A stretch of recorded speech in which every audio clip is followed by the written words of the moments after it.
What's good, y'all? Welcome to episode 3 of the SpectreVerse Podcast. I am your host, JariSpectre, aka Spectre, aka Jaden Mercer, and this right here is the SpectreVerse.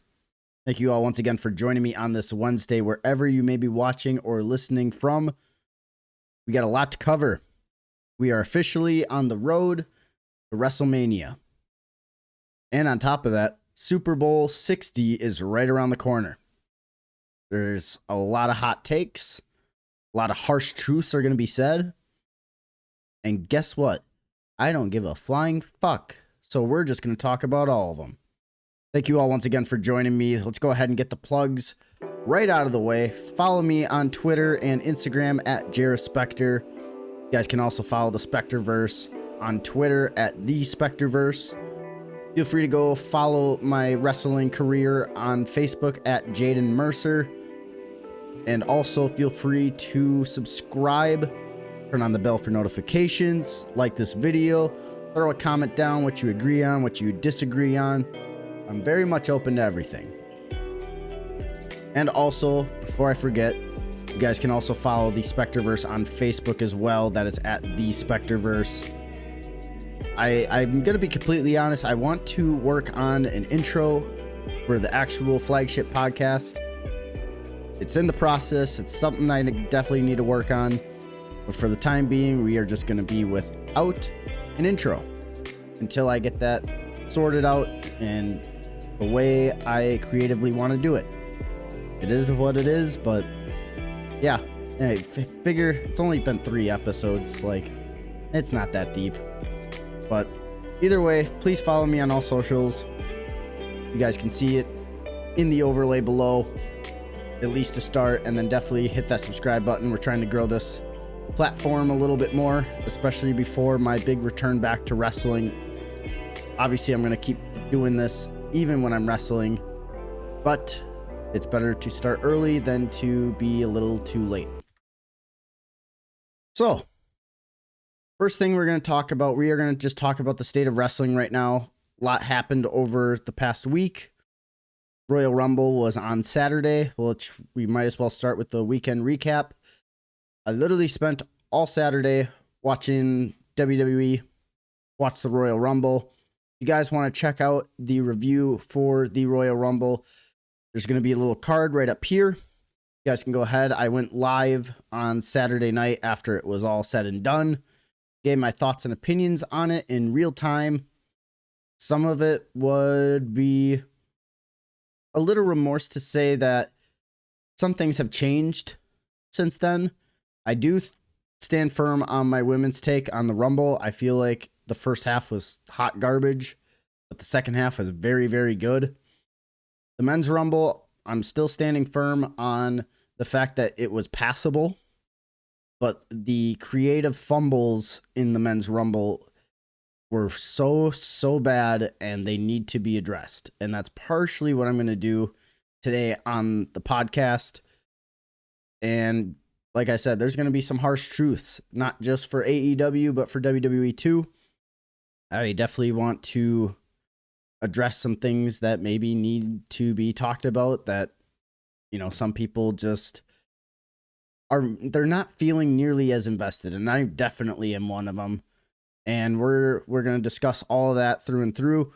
Like I said, if you guys want to watch my Royal Rumble live stream, be right up there. So I won't actually cover a lot of the Royal Rumble, mainly just like the talking points. But we're going to go ahead and we're going to start with the weekend recap. Like I said, literally watched Royal Rumble all Saturday. Sunday was a very chill day. Just spent it with my lady. Nothing crazy, just good old quality time with the people I love. So, first things first, let's go ahead. We're going to talk a little bit of SmackDown first. I think with the topic of Royal Rumble, especially with what happened, this would be the Friday before or the night before the Royal Rumble. So, this is very outdated, but at the same time, definitely needs to be talked about. Seems like SmackDown specifically, and a little bit of Raw, they have a tendency to especially on go home shows, I can tell they take their foot off the gas immensely. They feel like, as far as WWE goes, they feel like, oh, you should be invested enough because of, one, the name value. Royal Rumble has a great name value. If we're being completely honest, I don't think any wrestling fan is ever going to deny that the Royal Rumble is one of the best and most fun pay-per-views that WWE has to offer.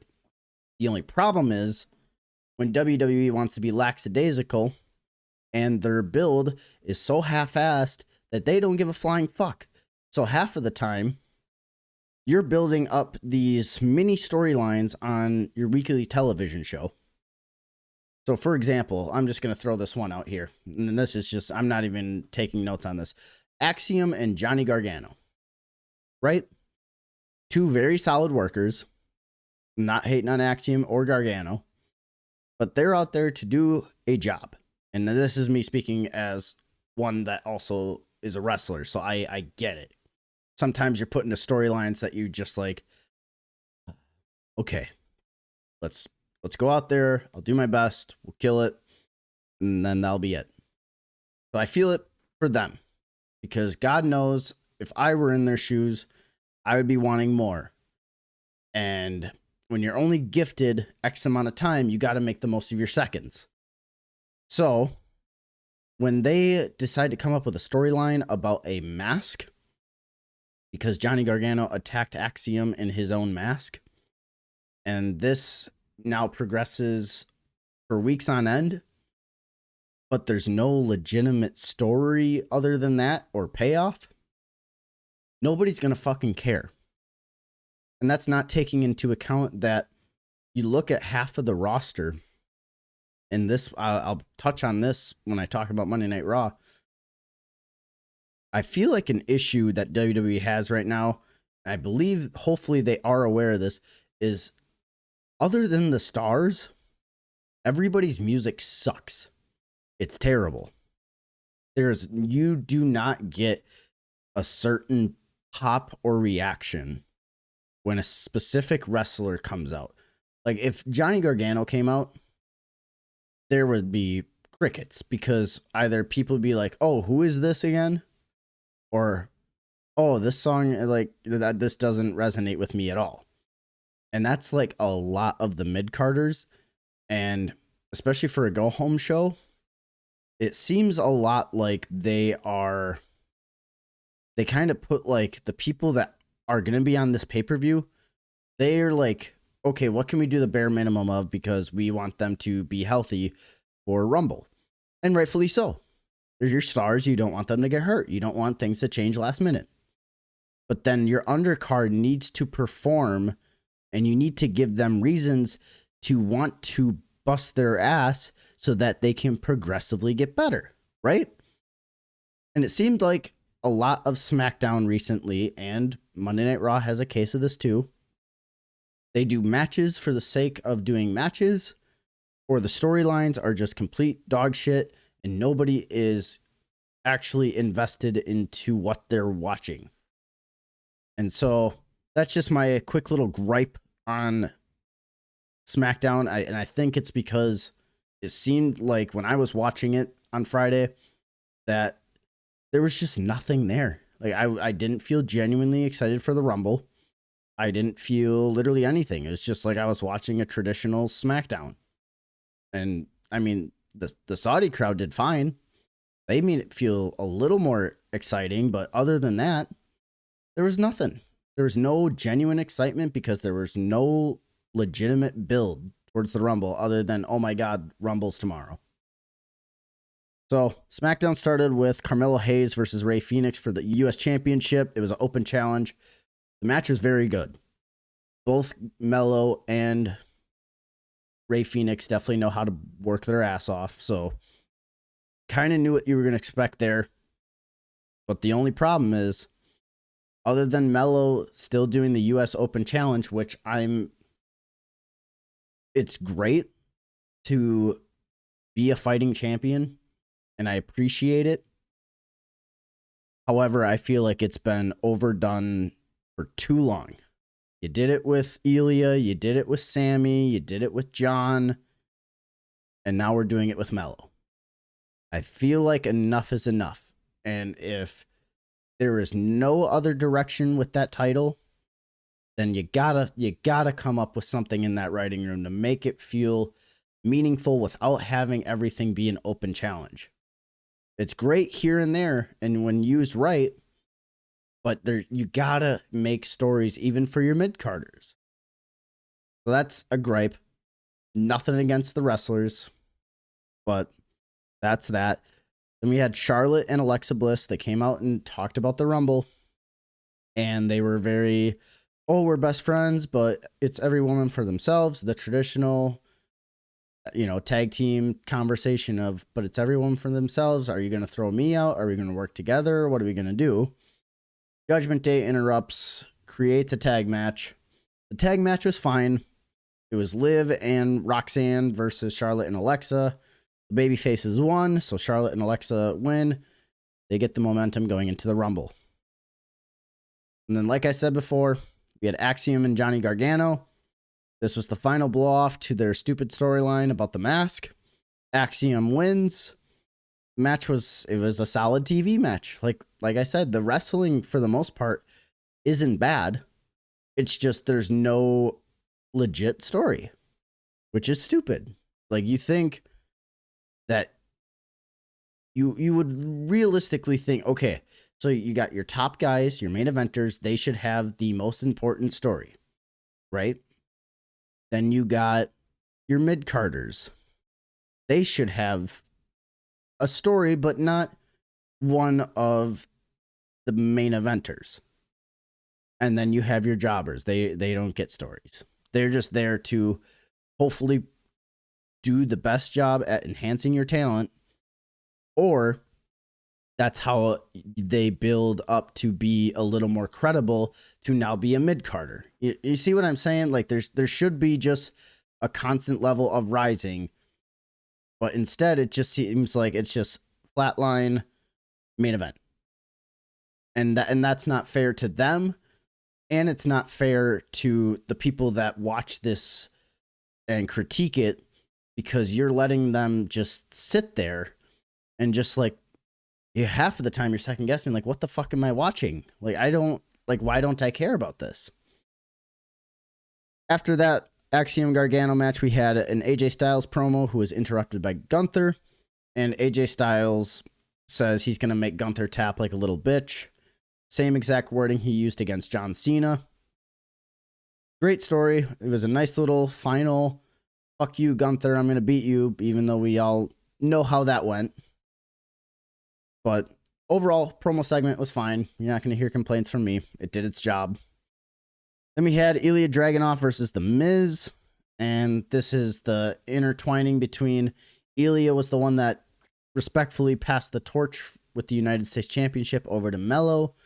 Melo and Miz have some history because Miz wanted to acquaintance himself with Melo. And now Ilya doesn't know who to believe, so he's going to fight Miz. And the match was fine. The match really wasn't anything crazy. And I wrote this down as a note, but I said Ilya Dragunov is missing something, and I don't quite know what it is, because he is very, very good. He has a great character. Moveset fits him perfectly. He's got that fighting spirit, like a legitimate fighting spirit, but something about him is missing, and I can't quite put my finger on it. And maybe that could just be literally a half decent story. I could be wrong, but that could be it. And then in the main event of SmackDown, we had Cody Rhodes, Sami Zayn, Randy Orton, and Jey Uso versus The Vision. And shocker, this ended in a disqualification when Drew McIntyre attacked. Jacob Fatu then interrupts and takes out Drew. Cody then attacks Jacob Fatu. And it ends with Sami Zayn and Cody Rhodes both holding one side of the WWE title, almost like a little game of tug of war, just to turn around and eat a spear from Braun Breaker. And that's how the show went off the air. A lot of disqualification finishes. A lot of hooded masked men. Seems like WWE is in the creative blunder of rinse and repeat, which is very much like the old administration had, which is not a good sign.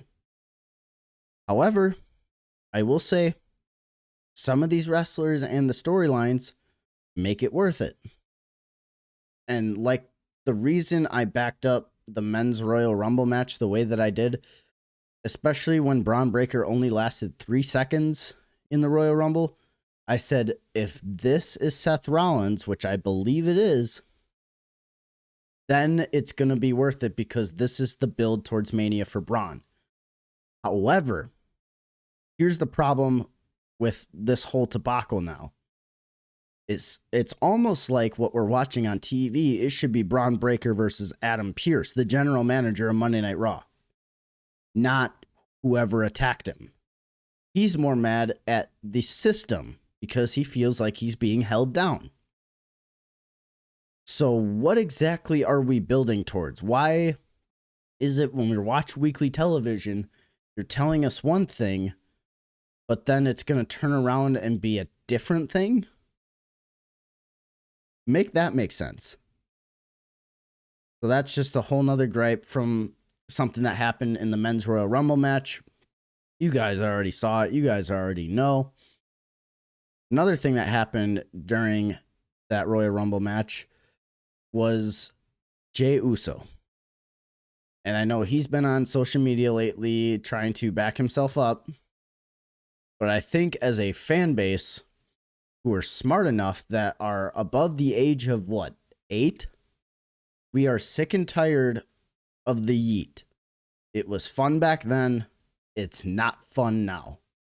It is a slap in the face because it's great to have crowd reaction. Don't get me wrong. You definitely want crowd reaction, especially as a babyface, and you want to interact with them. And when everybody's going like this, and you have probably the most legit guy of all time on your roster in Brock fucking Lesnar, and he gets eliminated while that's going on, I would have been pissed. Pissed. Like, what the fuck was that? You save a big time moment for a big man like Brock Lesnar to get thrown out during Jey Uso's entrance. Like, don't get me wrong. Like, okay, if I were Brock in this scenario, I'm thinking 2 things. 1, what the fuck? Or 2, I'm making so much money that I just don't care and I'm going to take my check and go home and be happy. I mean, you can't go wrong with either or, but I know if that were me and I was of the status of Brock Lesnar, oh, I would have been fucking throwing chairs back there. Someone's head would have been right here. Because what the fuck is that? What is everything that I've been doing for the past how many years? What has that meant? Do I not put asses in seats like I used to? I mean, did you hear the pop when he came out? You're telling me you had no legitimate story for a guy like Brock Lesnar in the Rumble, and meanwhile you got not necessarily a carbon copy, but you got the predecessor to Brock Lesnar in there in ɓʌ, who's not even on a specific brand yet. I mean, granted, he was on Raw yesterday, but fuck, you couldn't tell like a legit story during the Rumble with that? Like, what the fuck are we doing? Like, why are we just missing? It's like, okay, you have something here. And they missed. You had LA Knight come back and he eliminated the Vision one by one. Okay, there's a story. And it was justified on Monday Night Raw. And that's where I'll give WWE some props here. It was justified. Vision took out LA Knight. And he wasn't seen for what, 2 months? Comes back. I want the Vision to crumble. I get it. Great. But now what does that mean as far as WrestleMania? What is the plan? Because if you're going to do LA Knight versus Braun Breaker, then there you go. There's your match. However, then that doesn't necessarily fit the mold of the storyline of, okay, who attacked Braun Breaker and who was the masked man in the hoodie? Is that not Seth Rollins? Is that Logan Paul? Is it Austin Theory? Is there something else that they're going to tell us within the next 2 months? If not, then what the fuck was that for? It just doesn't make sense to me. But that was SmackDown. I'm kind of getting off on a tangent here. So I'm going to briefly jump into AEW Dynamite that happened last week, Wednesday. We have Kenny Omega versus Rocky Romero. And I was immediately just like, okay. I understand Tony Khan loves his tournaments. And he wants to build one that will be the number one contender for MJF and the world title. And he then proclaims this tournament will feature a bunch of elite competitors. And then he has Rocky Romero in there. Motherfucker, who? No disrespect to Rocky, but if you're watching AEW on a weekly basis, the last person you're thinking about putting in that tournament is Rocky Romero. Meanwhile, in a different part of the bracket, you have Andrade versus Swerve. There you go. Now that is more of the par of what you're saying with elite competitors. So the match with Rocky and Kenny, like I said, it didn't make sense. None of it made sense. And Kenny Omega won with ease. Great. So we're just going to let Kenny cakewalk to the fucking semifinals or championship? No. Next, we had Jon Moxley versus Ace Austin for the Continental Championship Eliminator match. As a wrestler, if you get put in a title match or against a champion, it should be for said championship. Eliminator matches don't make any fucking sense, and I will explain why. We'll use me as an example here. If you have me win, let's say 2-3 exhibitions, nice little singles matches, and they both were of elite caliber, if not just passable, then realistically you should be offered a championship match, right? No, not in Tony Khan's world. He's like, who can we have our mid-card champion in Jon Moxley wrestle for the sake of wrestling? However, Ace Austin's also very good. But how can we put them in a match where the title's not on the line? I know. Let's make an eliminator match. So if the challenger loses, they don't get a shot at the title. But if he beats the champion, now all of a sudden he's gifted another match against the champion, but this time it's for the title? What the fuck? None of that makes sense. And it didn't just happen here. It happened again. What the fuck? It's like little shit like that. When I'm watching WWE or AEW specifically with this shit, it doesn't make fucking sense. So why are we doing it? What is Jon Moxley going to get out of this? Is he going to take a loss as a champion? No, you can't have your champions lose. What is it going to do for Ace Austin? If he beats him, great. Now he gets another match against him. And if he loses, back to the line. Sucks to suck. It doesn't make fucking sense. AEW should get rid of the eliminator matches because they literally don't make fucking sense and they don't help your talent. They don't help your storylines. They don't help anything. They're a waste of fucking time. Just for the sake of, oh, I created a different match type. No, you didn't. You put yourself in fucking no man's land where no wrestler and no creative ever wants to be. Mark Briscoe. We had Mark Briscoe versus El Clone for the TNT title. The match was all right. Except for the fact that El Clone, and people popped about this on social media, I seen it. He took a pile driver and kipped up out of the pile driver and no-sold it. whatever happened to fucking selling in wrestling? Legitimately, whatever happened to wrestlers that actually show what hurts?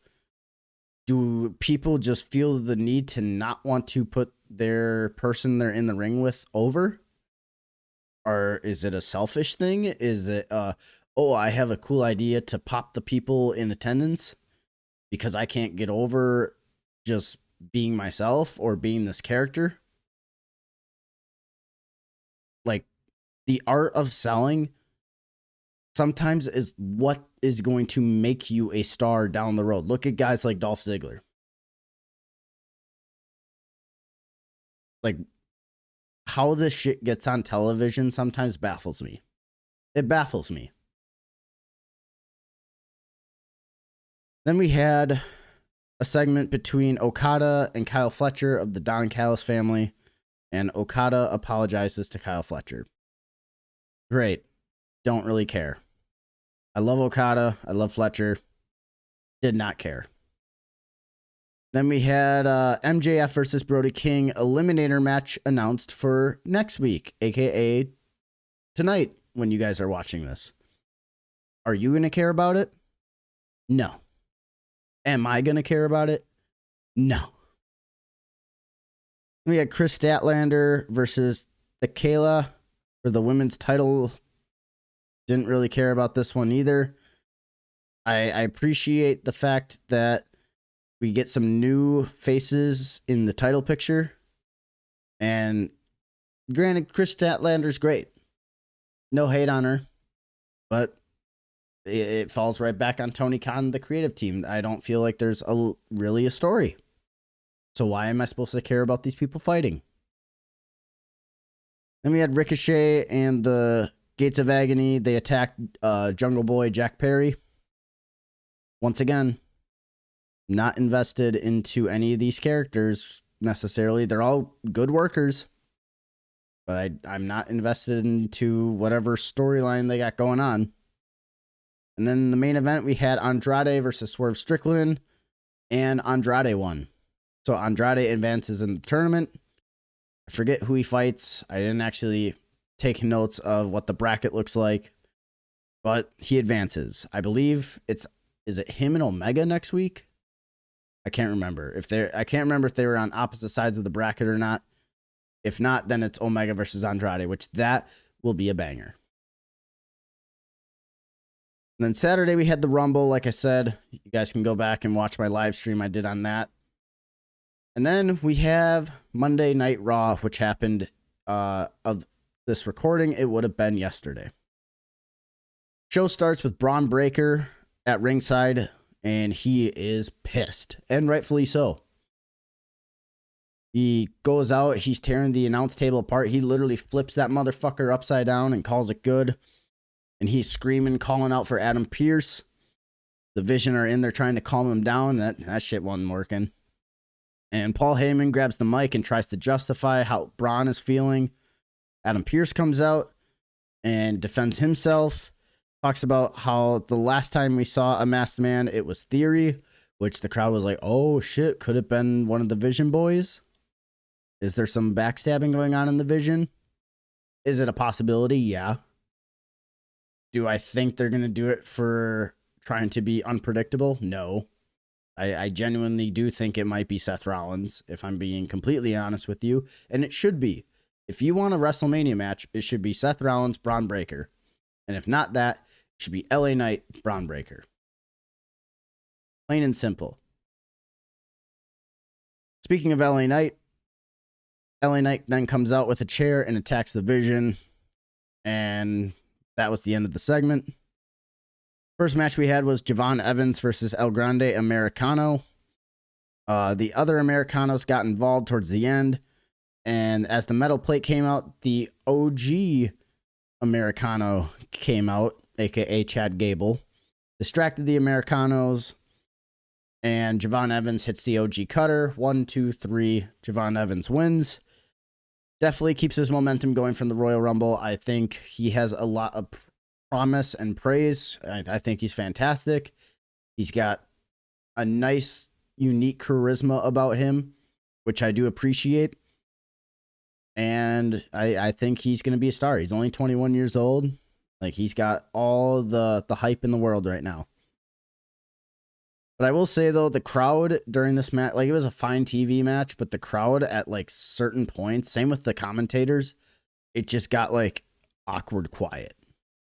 And granted, they're in Philly, so normally you're expecting, like, a ruckus crowd. This crowd tonight was more on the dead side of things. And that just goes to show it's not just the crowd, it is what you're giving the crowd. If there's not enough for someone to care, they're going to react with sitting on their fucking hands or doing this, looking at their phone. Plain and simple.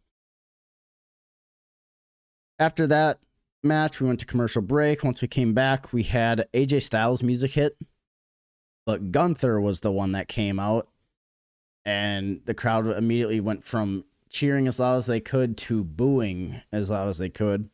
There's some "fuck you, Gunther" chants, followed by "you tapped out."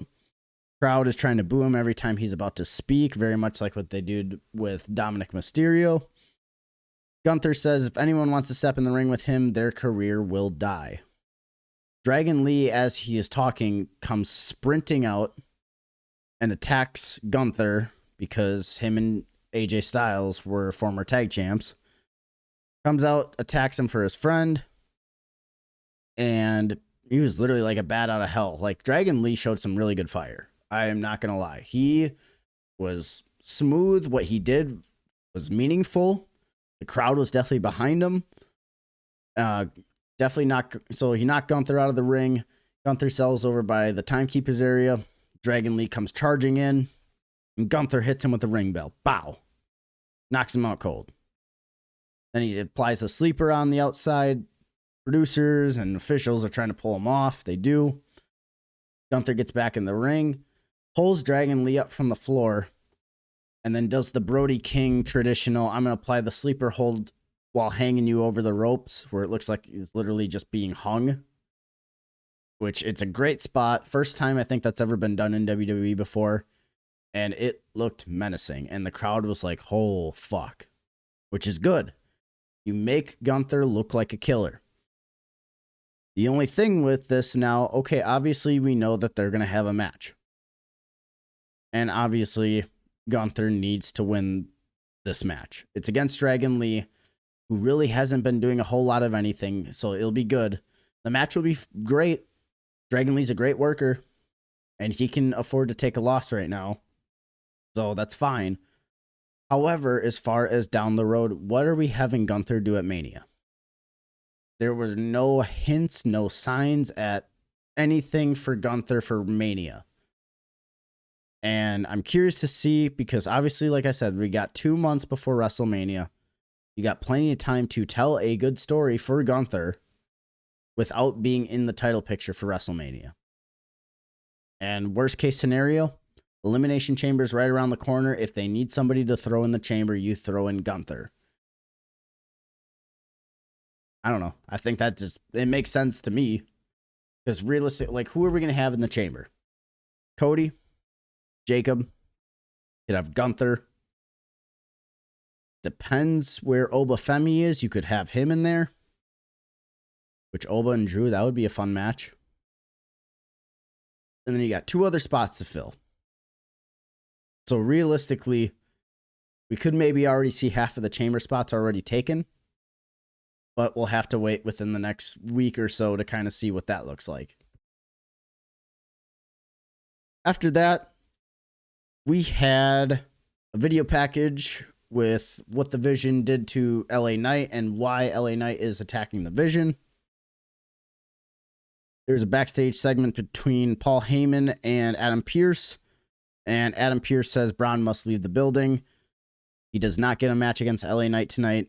Instead, it'll be Bronson Reed versus Penta tonight. Like I said before, it seems a lot like they're building towards Braun Breaker versus Adam Pearce versus whatever storyline they should be going with, building Braun up towards WrestleMania. Come back from commercial break. The War Raiders are in the ring. I'm like, okay, so we have a thrown together tag team match. Here we go. ɓÄ then comes out. So I'm like, what the fuck? And the match never even starts, and Obafemi just runs through the War Raiders. Now, keep in mind, War Raiders are great. And to be quite frank, they are probably one of the best tag teams in your entire division, considering the lack of care there is with the tag team division right now. Not just for Raw, but for SmackDown too. And you're going to let Obafemi run through them?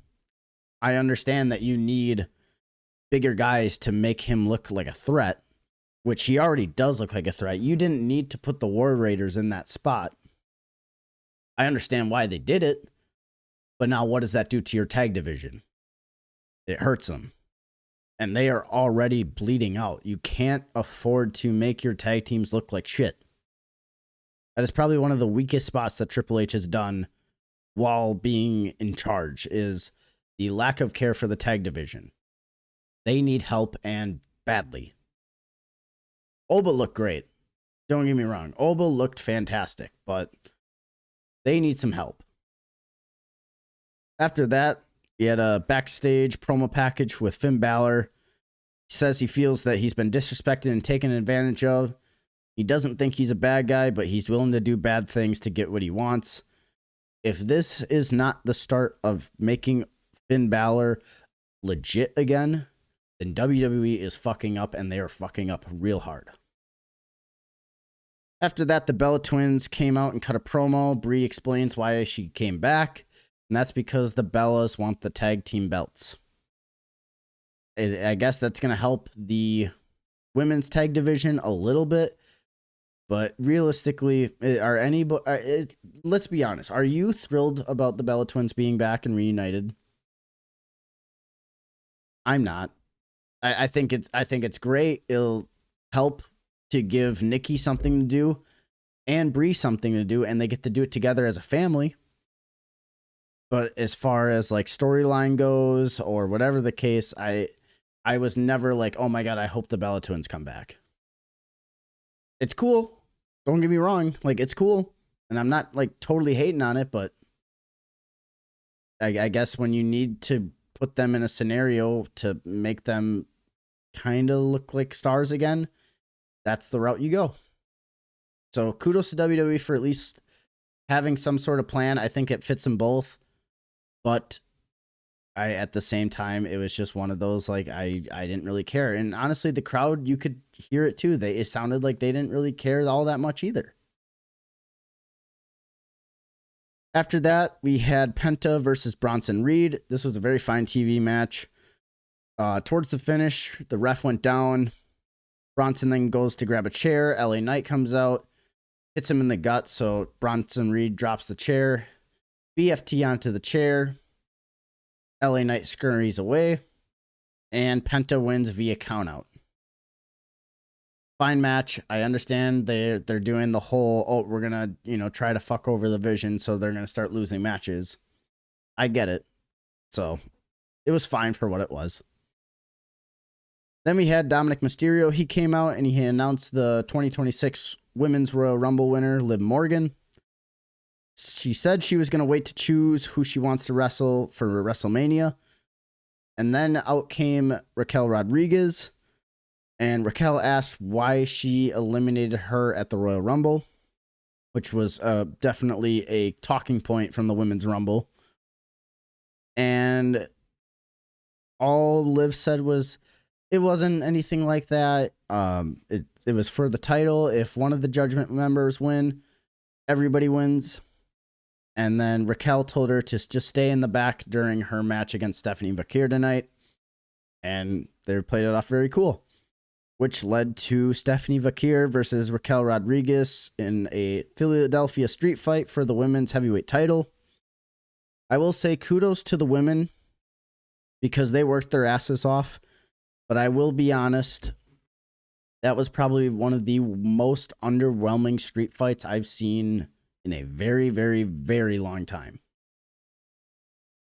Just because you're in Philadelphia and it's the home of ECW does not mean you always have to do a Philadelphia street fight. Especially when it doesn't look or feel like a street fight. It felt like a no disqualification match. that, okay, you only have X amount of time on TV. What can we do? Oh, we're in Philly. Let's do a fucking street fight. Okay, but what spots are we going to do? There's not a whole lot at your disposal to really make it feel like a street fight. The story necessarily wasn't even there either. So that put a damper on it even more. And then it felt like the spots they wanted to do, like they wedged the chair in a corner, and as they're about to do the spot, the chair fell out.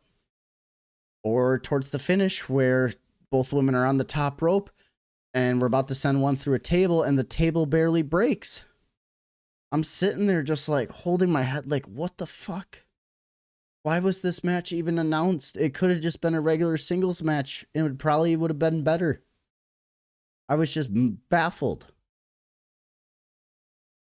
After that, we had the main event, which was the best part of the show and the most talked about part of the show. We had the promo segment between Roman Reigns and CM Punk. This segment, from start to finish, is how you build a main event match for your biggest show of the year. Hands down, there was nothing about this segment that I disliked. Roman came out, did his traditional acknowledge me, talked about Philadelphia has some of his best moments and some of his worst. Talked about winning the Royal Rumble, what was that, 10 years ago in Philadelphia, and it was a reign of boos. He talked about he lost the title in Philadelphia at WrestleMania 40. Talked about he also won his very first title in Philadelphia. And then he asked the crowd, who should I wrestle at WrestleMania? And he says, Drew McIntyre, and they boo. CM Punk, and they cheer. And he does it some more, and then CM Punk comes out and pretty much tells him, take the easy way out, pick Drew McIntyre, because you don't want to mess with me, essentially. But actually, when Punk came out, he called out Finn Balor immediately, like acted like Roman wasn't there. And Roman's like, the fuck are you doing? I'm right here. This is my segment. And Punk is like, well, it's my show. So what the fuck are you doing? I can do whatever I want. I'm the champ. And then he told, like I said, to take the easy way out with Drew. Roman said Drew is bigger than Punk. And he had Punk crying over a little plastic bracelet, which I thought was a nice jab. This entire segment was filled with nice jabs, and each jab meant more and more.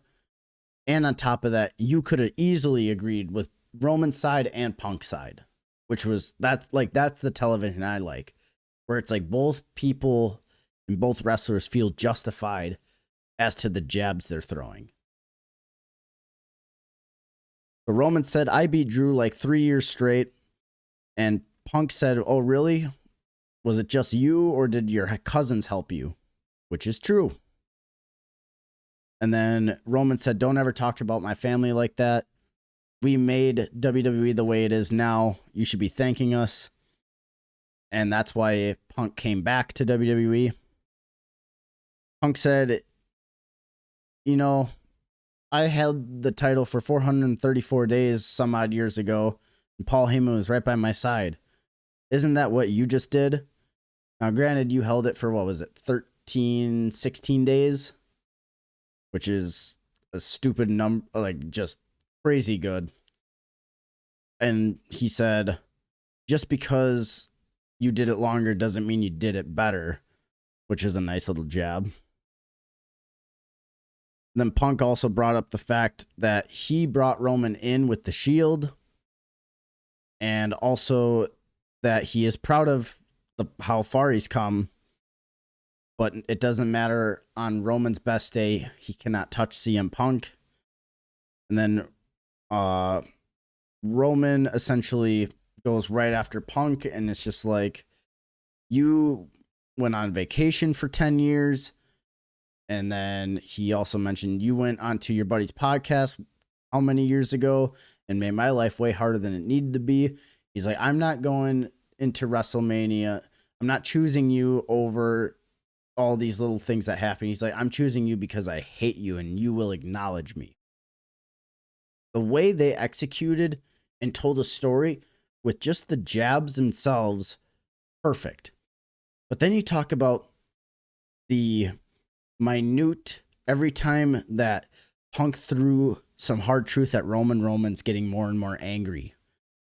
And Punk, anytime Roman was talking back to him, you could see his eyes start to squint just a little bit, showing a little bit of anger.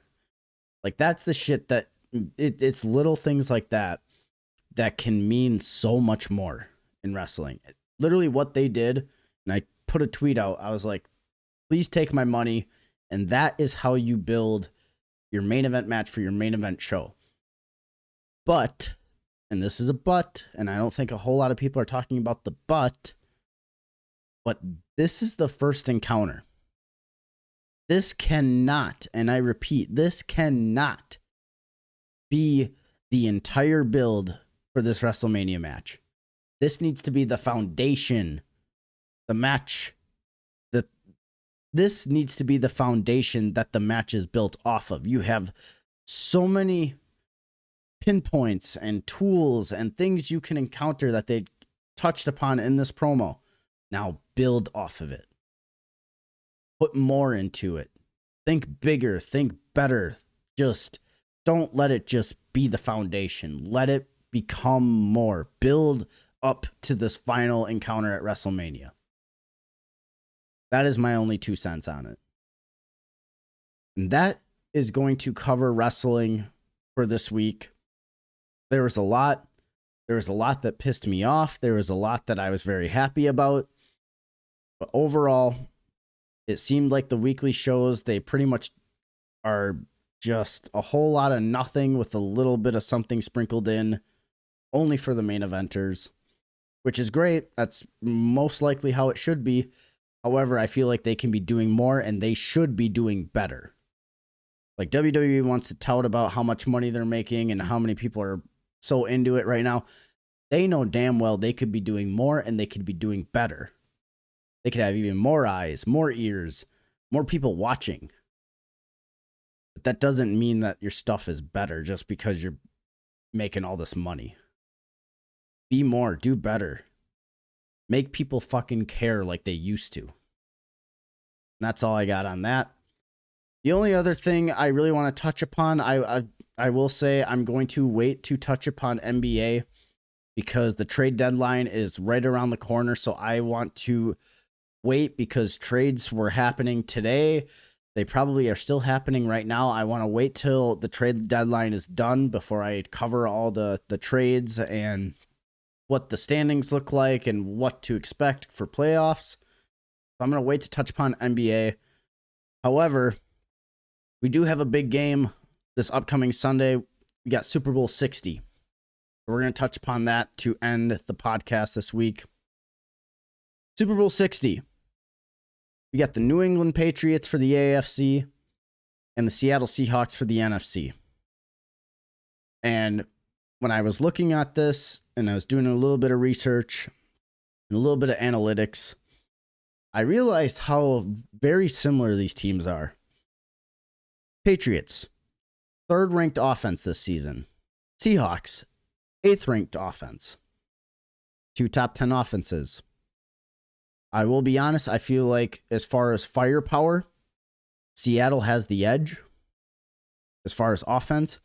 However, we cannot negate the run game that New England has, and it very much depends on how Drake May performs in the Super Bowl. He doesn't have the star-leveled weapons outside of him. He's got Stephon Diggs, he's got Booty, and he's got a bunch of other studs out there, but he doesn't have a legit big star. I guess you could consider Stephon Diggs his big star, but I don't want to say he's up in age, but he also hasn't necessarily, this probably been his best season in 2 years, I would say, or something around those lines. So that's just on offense. Talk about their defense. Patriots, 8th ranked defense. Seattle, 6th ranked defense. 2 very neck and neck defenses. They're both very, very good. We saw what New England did against the Broncos, who had a much high-powered offense, and they only held them to a touchdown. And then we looked at what Seattle did to the 49ers.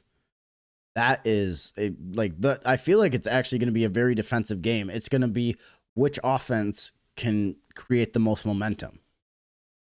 Because you're looking at the defenses a little bit more. Against the pass, the Patriots are ranked 9th in the league versus the Seattle Seahawks, who are right next to them. They're ranked 10th. So their secondaries are both very, very solid.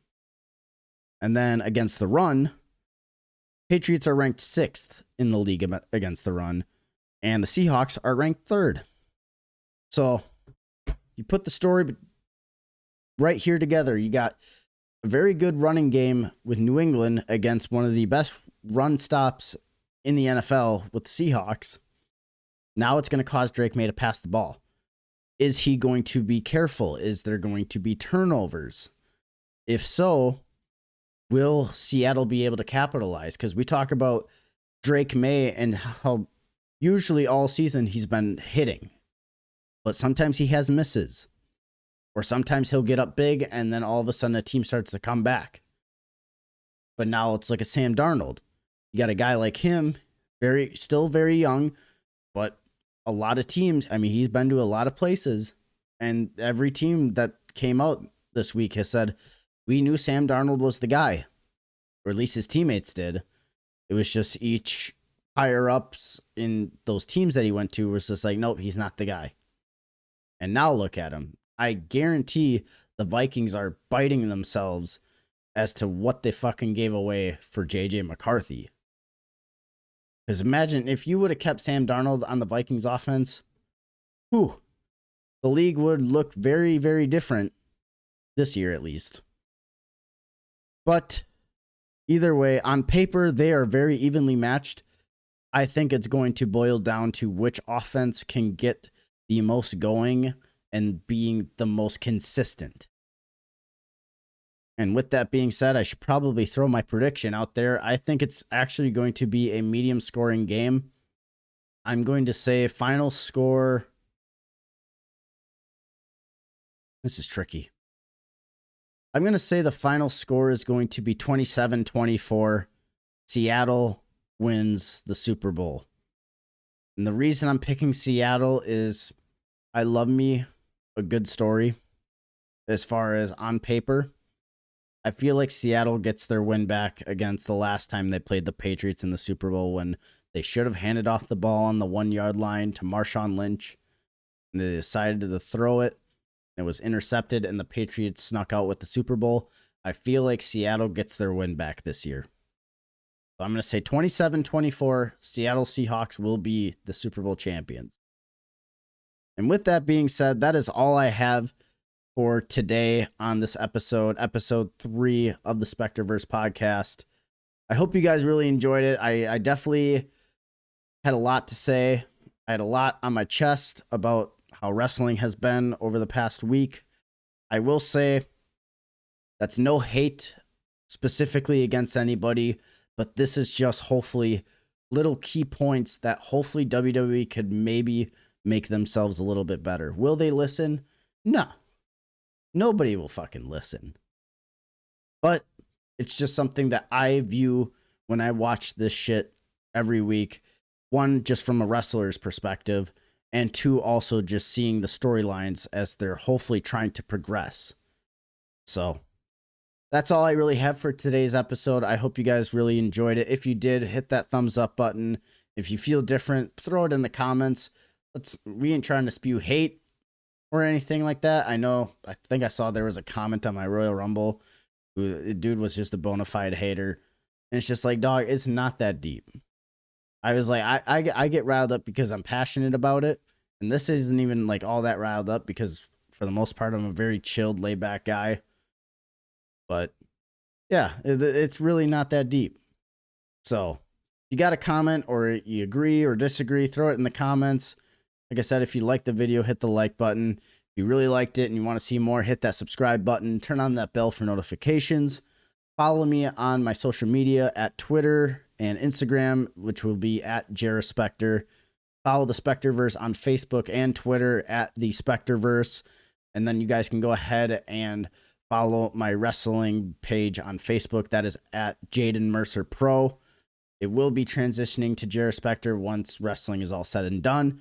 But because I ain't done yet, got a ways to go. And speaking of wrestling, I feel like episode 5, as long as it's nothing, if there's really not a whole lot going on in the world of wrestling right before Elimination Chamber, I think episode 5, I might dive a little more into my wrestling career.